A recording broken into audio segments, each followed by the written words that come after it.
জানি এই ঢাকা 11 আসনের অনেক সমস্যা বিভিন্ন এলাকায়। অবস্থাটা এরকম যে সর্বাঙ্গী ব্যথা, ওষুধ দিব কোথায়? 16 বছর ধরে এখানে ভোট হয় নাই, লুটপাট হয়েছে, মানুষের উপর নির্যাতন হয়েছে। আপনারা থানায় গেলে কোনো ব্যবস্থা পান নাই, সেখানেও ঘুষ দিতে হয়েছে। আপনারা কোর্টে গেলে কোনো বিচার পান নাই, মিডিয়া ভাইয়েরা সঠিক তথ্য প্রচার করতে পারে নাই।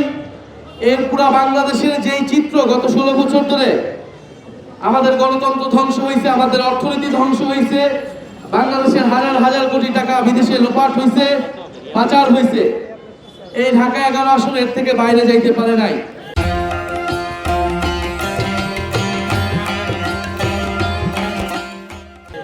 ফলে এই এলাকার সর্বত্রই সমস্যা, কিন্তু আমরা মনে করি সব সমস্যারই সমাধান হওয়া সম্ভব যদি আপনারা যোগ্য ব্যক্তিকে নির্বাচিত করেন, আগামীর সংসদে পাঠান। আপনারা যদি যোগ্য, সৎ এবং দেশপ্রেমিক ব্যক্তিকে, দলকে, মার্কাকে নির্বাচিত করেন, সংসদে পাঠান, ইনশাআল্লাহ দেশের পরিবর্তন হওয়া সম্ভব। এবং আমরা মনে করি সব সমস্যার এখন প্রধান সমস্যা হিসেবে আবির্ভূত হয়েছে চাঁদাবাজি, সন্ত্রাস এবং ভূমি দখল। এই ভূমি দখল, জমি দখল এই ঢাকা 11 আসনে একটা নিত্য নৈমিত্তিক সমস্যা। আপনার বাড়ি দখল হয়ে যাবে, আপনি টেরও পাবেন না, আপনার কিছু বলার থাকবে না, থানায় আপনি গেলেও কোনো লাভ হবে না, সেখানে গেলে আপনাকে আরো ডাবল টাকা খরচ করতে হবে। আপনি এখানে একজন ব্যবসায়ী বুকে হাত দিয়ে বলতে পারবে না এই দোকান সে বৈধভাবে নিতে পারছে, কোনো টাকা ছাড়া তারা নিতে পারছে। আপনি দোকান নেবেন, আপনাকে টাকা দিয়ে একবার নিতে হবে, তারপর প্রতি মাসে আবার অল্প অল্প করে ফি দিতে হবে। ফলে এইভাবে আমাদের দেশে ব্যবসায়ী সমাজ তারা চাঁদা দিয়ে, তারা ঘুষ দিয়ে তাদেরকে দোকান চালাতে হয়। এবং আমরা যারা দোকানপাট থেকে আমরা জিনিসপত্র কিনতে যাই, তা আমাদের জন্য দামটা বেশি হয়ে যায়। ফলে সাধারণ মানুষ, সাধারণ ব্যবসায়ী সবাই কিন্তু ক্ষতিগ্রস্ত হচ্ছে।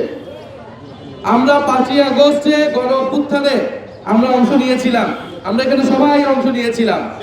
আপনারা ছিলেন না গণ অভ্যুত্থানে?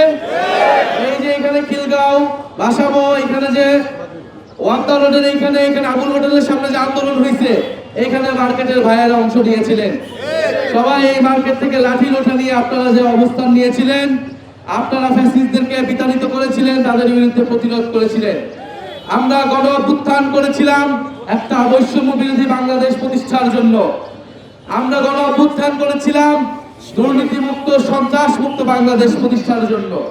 কিন্তু আপনারা দেখবেন এইবার যে নির্বাচন হচ্ছে, সেই নির্বাচনে আমরা দেখছি অনেক ঋণ খেলাপিকে নমিনেশন দেওয়া হয়েছে।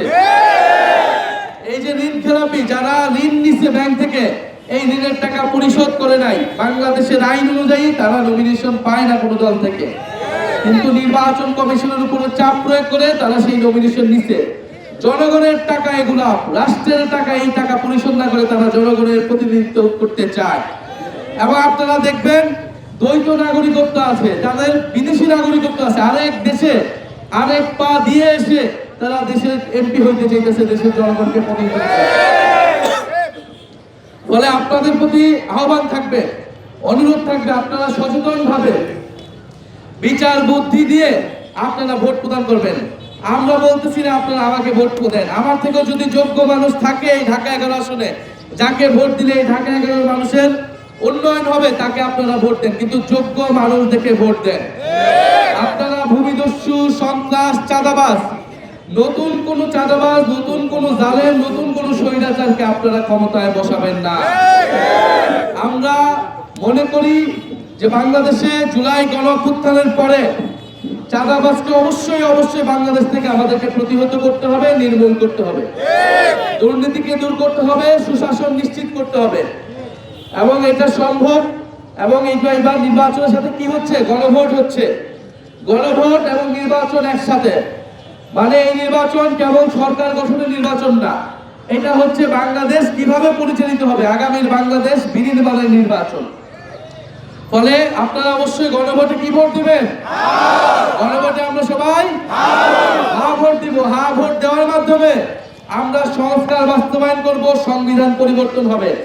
আপনারা হা ভোট প্রদান করলে বিচার বিভাগ নিরপেক্ষ হবে, প্রশাসন দুর্নীতিমুক্ত হবে এবং দেশে গণতন্ত্র থাকবে, কথা বলার অধিকার থাকবে। নির্বাচন কমিশন নিরপেক্ষভাবে নিয়োগ হবে। ফলে আমরা হা ভোট প্রদান করব এবং এই ঢাকা 11 সন্তান হিসেবে আপনাদের একজন সহযোদ্ধা হিসেবে যদি আমাকে যোগ্য মনে করেন, আমরা আপনাদেরকে প্রতিশ্রুতি দিচ্ছি যে এই এলাকাকে আমরা আধুনিক, নিরাপদ, সন্ত্রাস মুক্ত হিসেবে গড়ে তুলব।